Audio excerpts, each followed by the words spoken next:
Good morning, students.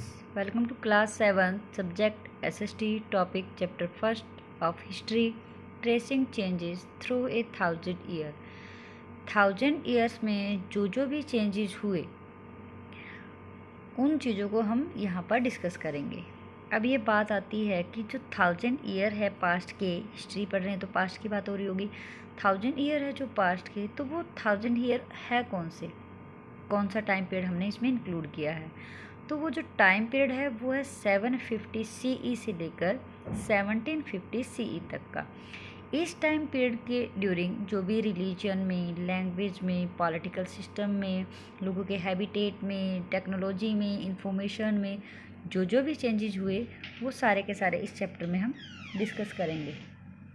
तो आगे बात आती है कि जो चेंजेस है वो कौन से हुए इस पर्टिकुलर टाइम में जो भी चेंजेस हुए हमने उन चीज़ों को स्टडी करके 7th क्लास में हमें इसको इंक्लूड कर लिया।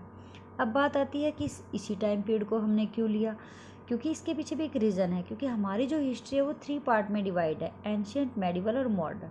6th क्लास में जो हिस्ट्री पढ़ी थी आप लोगों ने वो एंशियंट हिस्ट्री है। 7th क्लास में जो हिस्ट्री पढ़ोगे जिसमें 750 to 1750 का टाइम पीरियड लिया हुआ है वो मेडिवल हिस्ट्री में आती है। और 1750 के बाद का जो टाइम है उसको मॉडर्न हिस्ट्री में इंक्लूड किया गया है, जो कि आप 8th क्लास में पढ़ोगे। अब आती है कि मेडिवल जो पीरियड है उसको भी हमने 2 पार्ट में डिवाइड किया है, पोस्टल क्लासिकल ईरा और letter medieval Ira. 8th century से लेकर 13th सेंचुरी तक का जो टाइम पीरियड है उसको पोस्ट क्लासिकल ईरा कहा गया है, और 13 से लेकर 18th सेंचुरी तक का जो टाइम पीरियड है उसको लेटर मेडिवल पीरियड कहा गया है।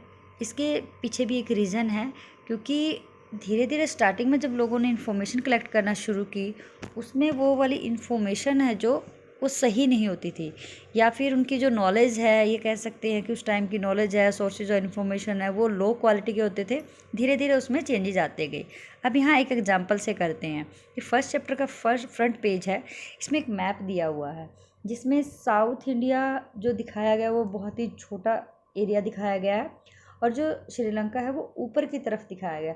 मतलब जो आज का हमारे पास मैप है उसके बिल्कुल इन्वर्टेड फॉर्म में ये मैप बना हुआ है, ठीक है। और ये मैप है 1154 में बना था। अरब के एक ज्योग्राफर थे अल इदरसी, उन्होंने इसको बनाया था, जिसमें इंडिया की जो ज्योग्राफिकल फीचर तो दिखाई दे रही है लेकिन अपोजिट साइड में दिखाई, जिससे पता चलता है कि जो इनकी इन्फॉर्मेशन है वो बहुत ही ज़्यादा लो क्वालिटी की थी, और जो उनके सोर्सेज थे इन्फॉर्मेशन के वो भी लो क्वालिटी के थे। दूसरी तरफ एक मैप और है, दूसरा एग्जांपल है, ये पहले वाले मैप के 600 साल बाद बनाया गया था 1720 में। तो ये वाला जो मैप है आज के मैप के साथ बहुत ही ज़्यादा मतलब मैच करता है, बहुत ज़्यादा सिमिलैरिटी है इनमें। और इनकी जो इन्फॉर्मेशन, इससे पता चल रहा है कि मैप की शेप से कि कोस्टल एरिया दिखाए गए हैं इसमें, तो इससे पता चल रहा है कि जो इस टाइम के जो कार्टोग्राफर थे वो स्किल्ड थे, और उन्होंने बिल्कुल अप्रोक्स मतलब आज के जो मैप के साथ है अप्रोक्स उस चीज़ को डिटेल को दिखाया गया है। अब ये जो मैप है 600 साल बाद का, इसमें जो इंडिया के जो प्लेस है वो आज के जैसे कन्नौज है वो एज इट इज़ उसमें नेम सेम है। और इस टाइप के जो मैप है यूरोप के जो मर्चेंट है, ट्रेडर है, वो यूज़ करते थे ताकि मतलब इन्फॉर्मेशन बिल्कुल करेक्ट हो, वो टाइम पे उस चीज़ को भेज सके। नेक्स्ट जो टॉपिक आता है न्यू एंड ओल्ड टर्मिनोलॉजी। इसमें क्या है कि जो हिस्टोरियंस है वो इन्फॉर्मेशन जो कलेक्ट करते थे उनके जो कंटेंट होते वो डिफरेंट होते थे। जैसे पहले टाइम में एक वर्ड है हिंदुस्तान, उसके लिए अलग नाम दिया गया है। दूसरी जगह पे अगर उसी वर्ड को यूज़ किया गया है दूसरी लैंग्वेज में या दूसरे किसी राइटर ने, तो उसके अकॉर्डिंग वो प्लेस या फिर कह सकते हैं वो एरिया बिल्कुल अलग हो जाता है। यहाँ एक एग्जांपल दिया हुआ है हिंदुस्तान वर्ड का। The trace of the history we found are the different language. In the different language, all our terms depict different meaning. कि हर एक लैंग्वेज में वर्ड हो सकता है कई बार सेम हो लेकिन उनका मीनिंग बिल्कुल डिफरेंट होता है। अब हिंदुस्तान वर्ड को ही ले लीजिए, मॉडर्न पर्शियन जो है, हिंदू जो वर्ड है वो हिंदू वर्ड से एक हिंदुस्तान वर्ड आया है, old Persian region, the region beyond the Indus river was refer to as the Hindus, hence modern Persian Hind and, मतलब कि पर्शियन जो है इंडस रिवर के इस साइड जो रहने वाले हिंदू थे उस एरिया को ही वो हिंदुस्तान वो कहते थे। दूसरा जो 13th सेंचुरी में मिनहाज ए सिराज, ये एक political context to denote the kingdom area of Punjab Haryana and the land between the Ganga and Yamuna by the word Hindustan.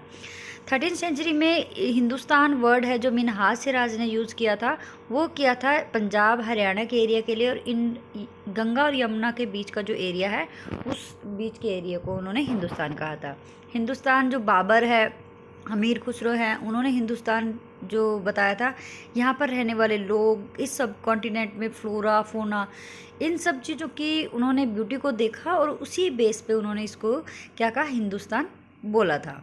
तो इन वर्ड से समझ आ रहा है, जैसे फॉरेनर है, आज हम फॉरेनर किस लिए यूज़ करते हैं, वो इसीलिए कि जो दूसरे कंट्री से लोग यहाँ पर आते हैं। In medieval period foreigner was the stranger who was not the part of society और कल्चर।